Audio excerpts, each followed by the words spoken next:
નમસ્કાર મિત્રો, આજે આપણે બનાવશું ગુજરાતી ઢોકળા.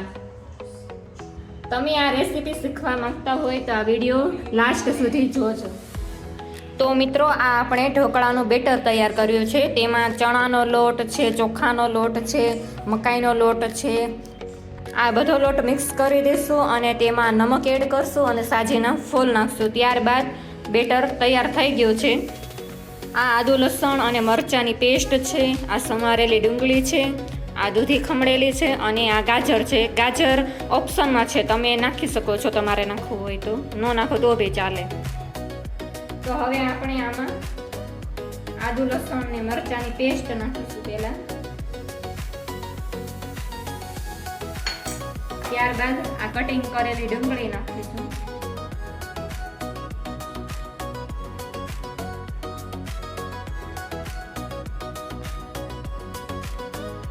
ત્યારબાદ આ દૂધી ખમણેલી છે તે નાખીશું.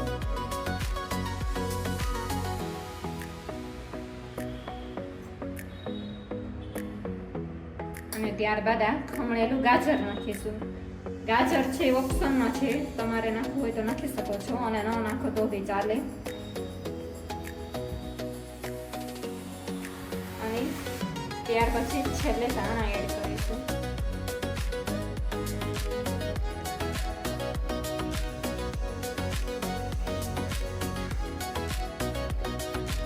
આ બધું નાખ્યા બાદ તેને આપણે બરાબર મિક્સ કરીશું.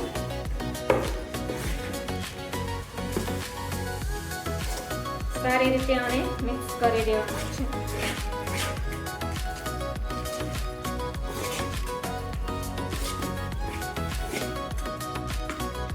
ત્યાર પછી આપણે આ ઈનો નાખીશું.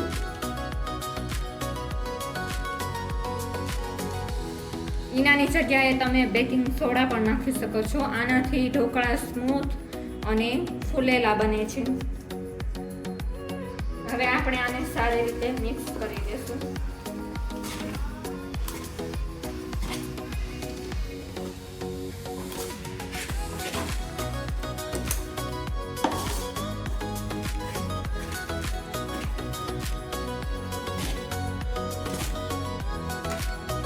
તો મિત્રો, આવી રીતે બેટર ઉપર આવી જશે, ફૂલી જશે બેટર.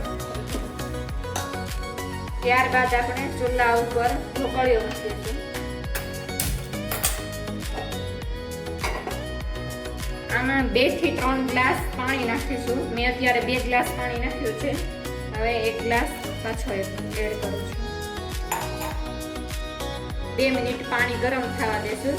ત્યાં સુધીમાં આપણે આ પ્લેટ તૈયાર કરીશું. પહેલા આપણે આ 2 પ્લેટમાં તેલ લગાવીશું. તેલ છે થોડુંક વધારે લગાવવાનું, જેથી કરીને ઢોકળા છે એ ચીપકે નહીં.